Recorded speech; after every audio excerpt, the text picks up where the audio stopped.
Hello to everyone. With this short film, I would like to give my contribution to celebrate the most important work that John has done and contributed our field with many ideas of how to see of human life. And what has mainly struck me in John's work is the idea of following something that originally William James was putting into words by saying that the most accurate metaphor of human life is to look at the life as a stream of life. If I make a quote of William James from his book 1890, he writes, our experiences are feelings of tendency, often so vague that we are unable to name them at all.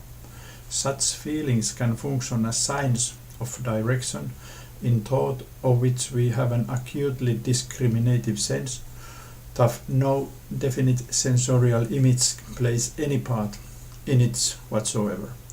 I quote this because I know that John has been very much affected by the citation of James, and John writes further about saying acutely discriminative sense of such feelings of tendency and inner sensing of similarities rather than seeing patterns out in the world is basic to our making sense of what is happening to us in our lives.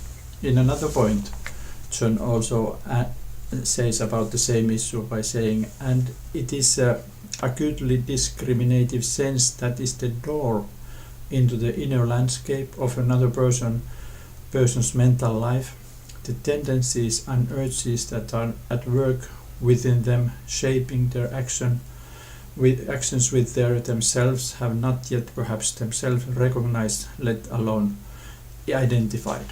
So I really follow the idea that John has elaborated after William James' work to look at the life as a continuous stream in which we are unable to find patterns or repetitions or put the world in systems that go on in the same way from time to time.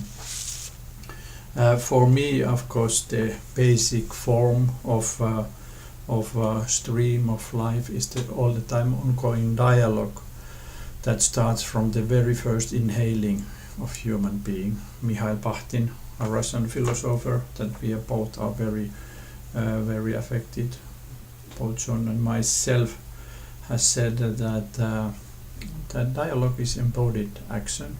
It connects us with our bodies into the relationship with each other.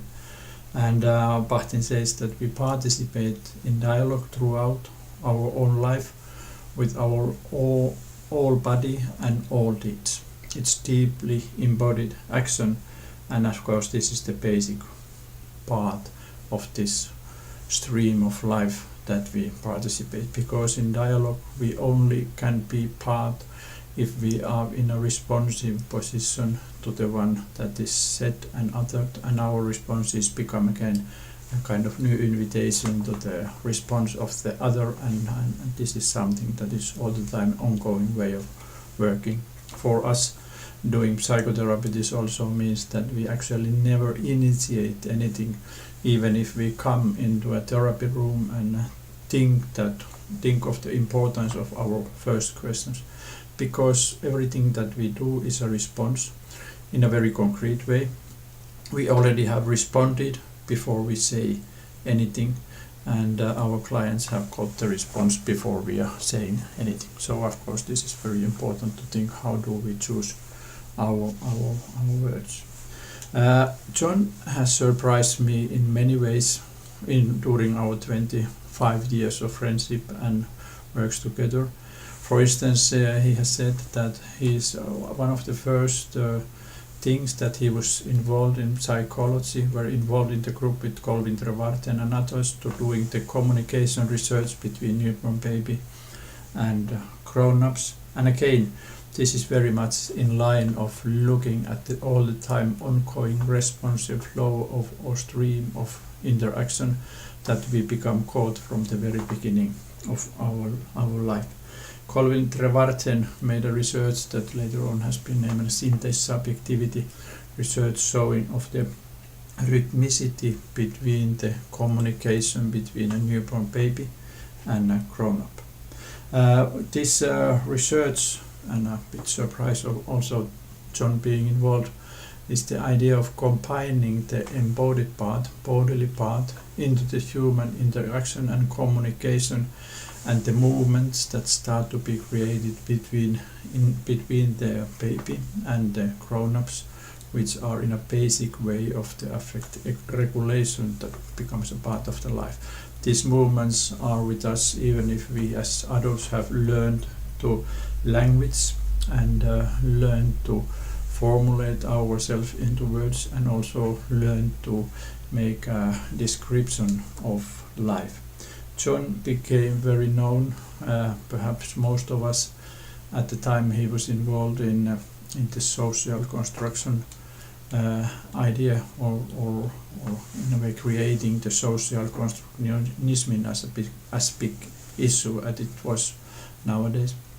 But at the same time, when John was part of social constructionist idea, he also had some critical voice, especially emphasizing the idea of importance of embodiment. As we all know, he used to say that the problem with social constructionism is that it's not radical enough, and that this for him means that we have to take into account our embodied participation in the situation in which we, in a way, construct the reality. And in that way, I suppose that his message to us has been that we overemphasize the linguistic part of communication and the linguistic part of shaping our understanding out of the reality and shaping our realities, because we shape our realities by our embodied participation in it. For me, John has been also very helpful in my career as a researcher. I've become more and more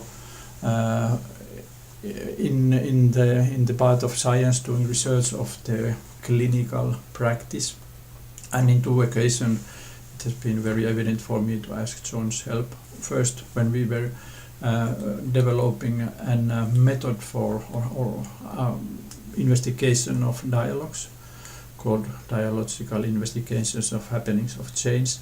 We invited John to be part of the work as a kind of consult. In the end, this method was created together with Peter Roper and Arno Laitela, two professors I work with. And the second, and perhaps even more important, is the project that is going on that we call Relational Mind in Events of Change in Multi-Actor Therapeutic Dialogues. In this project that is financed by the Finnish Academy, John has been invited as a part of taking care of this philosophical part, exactly of looking at that we go on and looking at the information we receive in the research on the stream of life, instead of trying to start to look exact packets or patterns of the communication. In Relational Mind, we look at the human communication from 5 different point of views. We'll of course look at the dialogue, the spoken dialogue in context, but also the change of the prosodic part of it.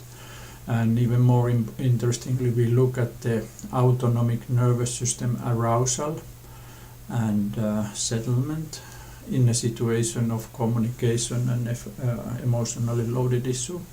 Then we look at how do we communicate in the body movements and gestures. Then we look at how do we communicate in facial expressions, including, for instance, smiling and pointing our gaze to each other. And then in the end, we look at how the communication takes into account the experiences that each participant have. Practically, we have created a design in which we follow couple therapy situation where there are 2 therapists and 2 clients. All these measurements are done to all this following are done both to the clients and to the therapist, and it really it's inspiring and of course very challenging way to do it. This also has a kind of a very challenging point of view. How do we understand science? Because this is not an experiment in which we make inputs to the people and then we try to look at the response, but we really look at the ideas of communication in the stream of life now in a comprehensive way, trying in the end to make some kind of model of how these different parts of communication interact with each other. In dialogue, we participate as whole human beings, and it's not a method that we are used to think of therapeutic ideas, and this of course is a very important idea to all of us and also especially for John. I want to end this speech by quoting one paper in which John was evaluating the importance of open dialogue. What is it that makes open dialogue a therapeutic dialogue?